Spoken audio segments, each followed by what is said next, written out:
Hi there, this is a video update about Margaret Thatcher. A lot of things have been said. It's reopened, her death has reopened a lot of wounds, a lot of strong feelings for Margaret Thatcher and against Margaret Thatcher. There's been actually parties in some parts of the country, which is pretty poor taste actually, but you can understand why, because certain communities in the United Kingdom really hate Margaret Thatcher and the Tories. And as a matter of record, I would like to say that she decimated the North East.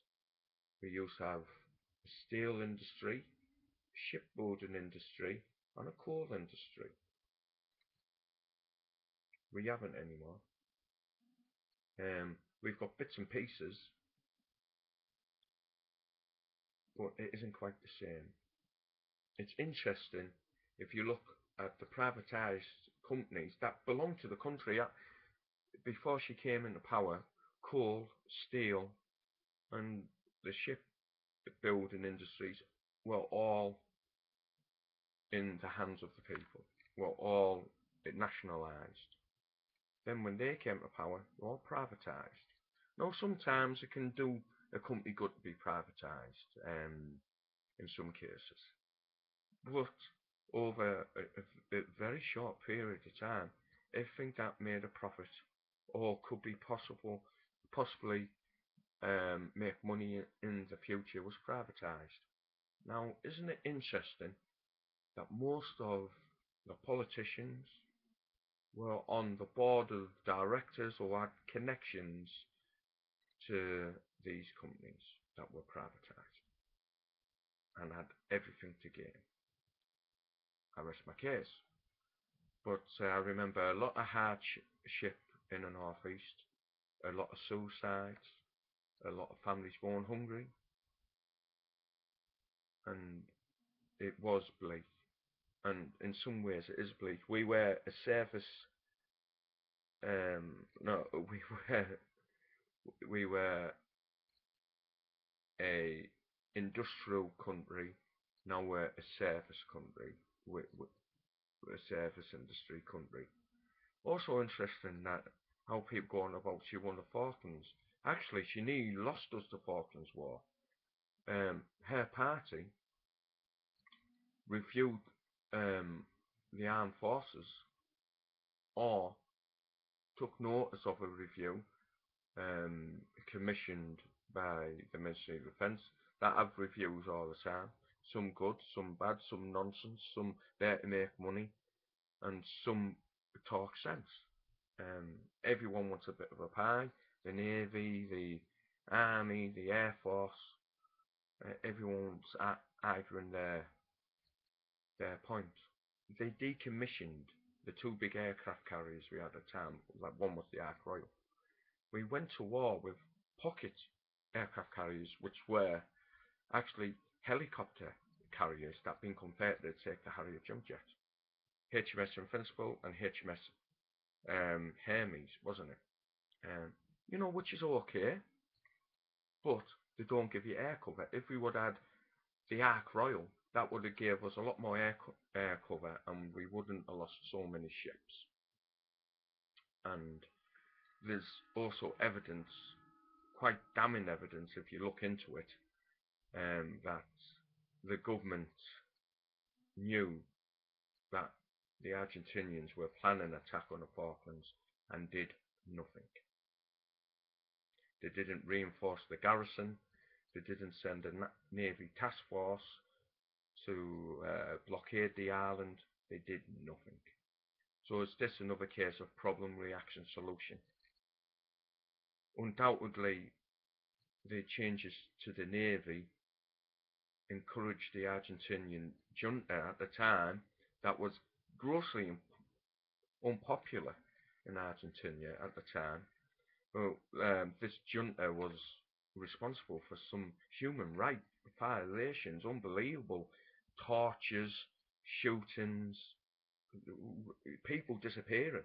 If you said anything, bad about the government, just say Facebook was out back then, which it was years away, they were listening to this video, there'd be a knock at the door the next day, and the secret police would take me away.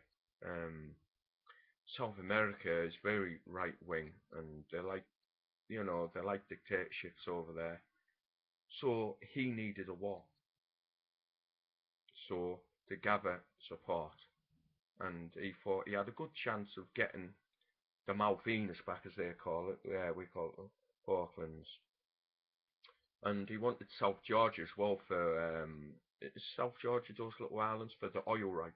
There's a lot of oil and I believe gas in that part of the world. So it made economic sense for whatever country had the Falklands. As time went by, you get oil rights.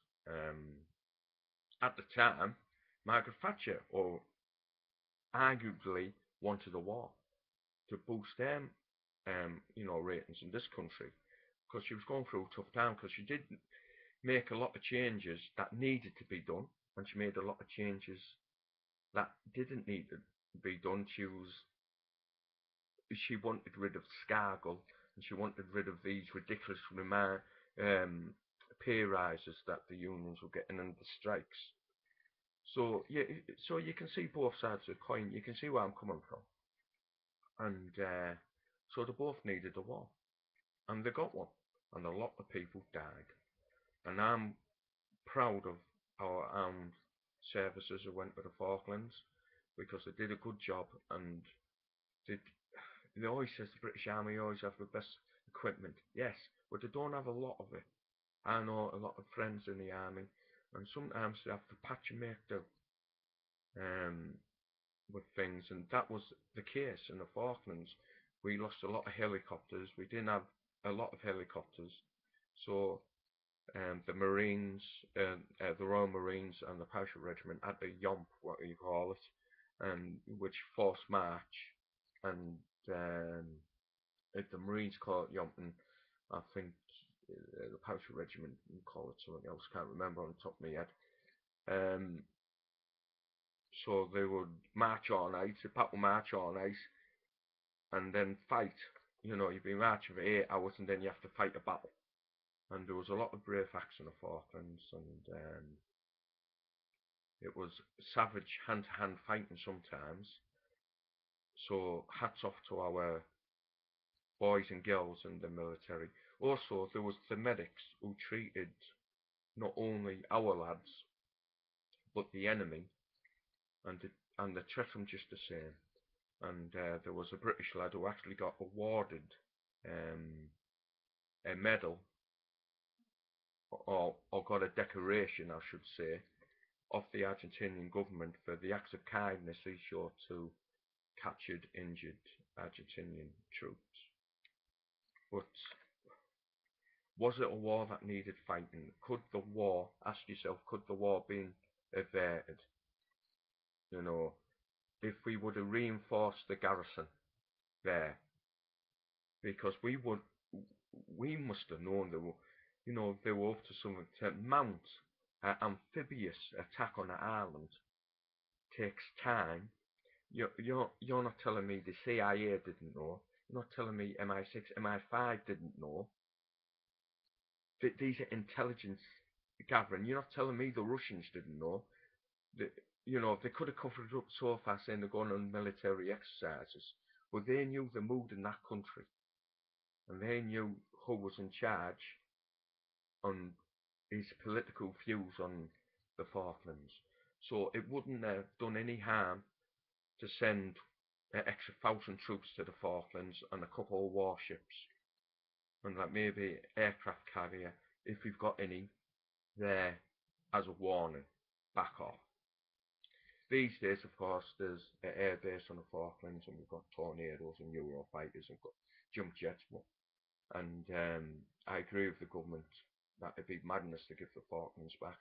Not only is there British people there who want to remain British, which was a big part of fighting the war, but there's oil there, and it seemed to me, offhand, they couldn't beat us in the war, so now they're trying to beat us on the international table. Well, you can't have it both ways, and I can't see the Falklands being given back. But she always always claims that she won the war. Well, she nearly lost it, and through the cutbacks. No, you see, because here's where the Americans get it wrong. They think we fought for the leader. You don't. You fought for the party. You know, it doesn't really. It helps if the leader's got a bit of charisma, and he's a good at speeches, but you fought for the policies of parties. And well, I remember Margaret Thatcher on the world stage because she was a good world leader. You know, she made us really like well known and liked around the world. You know, the Americans loved Margaret Thatcher. Um, you know, Big Ron, you know, Ronnie, you know, Reagan. She took on board a thing called Reaganomics, but it was like Reaganomics on steroids. What she did, um, especially she flooded the mines. She authorised the flooding of mines so they can be never mined again. I've heard quotes that there's 200 years worth of coal in this country waiting to be remined. Well, here's a shock. That was at the estimates of the 1970s.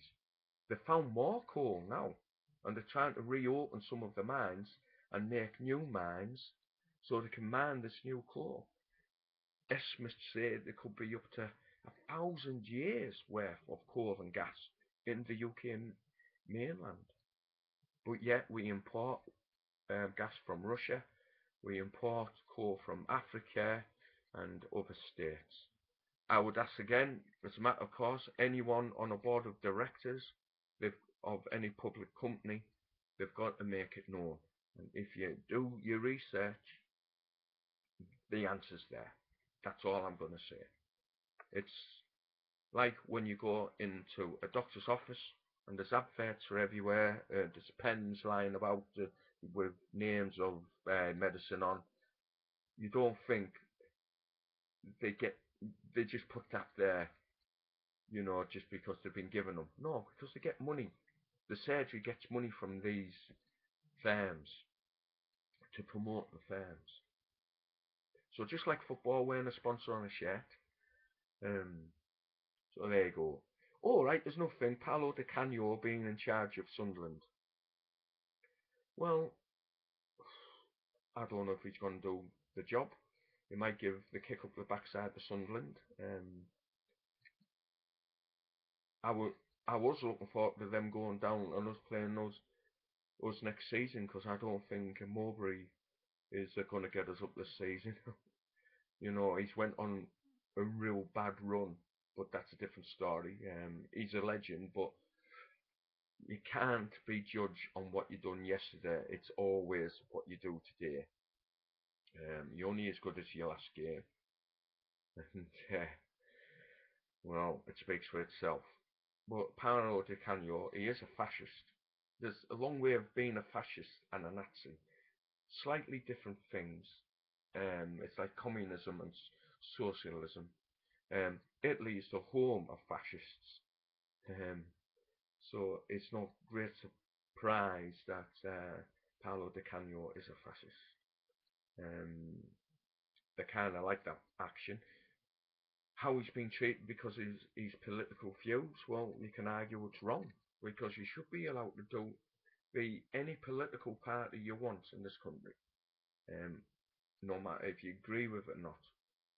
The BNP or Communist or Tory or Labour or the Liberal Democrats, you should be allowed to support any party you want, and it's supposed to be a free country. It was very Sunderland with their links with the miners and the Spanish Civil War. It wasn't the most clever move they could have done. You've got to take notice of the fans, but as soon as a football club allows itself with a political party or a group that's highly involved in a political party, it's a recipe for disaster because you're always going to upset them. Sunderland's went for a football reason. The minors, I think, and political reason, and the two don't mix. Actually, there's good evidence that Mussolini, during the 1930s, when Italy had the World Cup, actually tried to fix the World Cup. You know, so who knows? You're gonna have to look into that yourself. But it's in a couple of football books how we made sure the right referees were at the right games and the right officials, and there was intimidation on and off the pitch. So, just look it up. It might be true, it might not be. Anyway, I'm not the one swinging from a lamppost by a piano wire with my girlfriend, but who knows after this video. I would say rest in peace, Margaret Thatcher. I'm not going to speak ill of the dead, I've just had her opinion. I hope there's no trouble at the funeral because it makes the country look bad. But I can understand why people are so angry with Margaret Thatcher. She was a figurehead and she did push through a lot of changes in the country that did a lot of harm to a lot of people and brought a lot of hate. And that's the truth. She hurt a lot more people than she helped.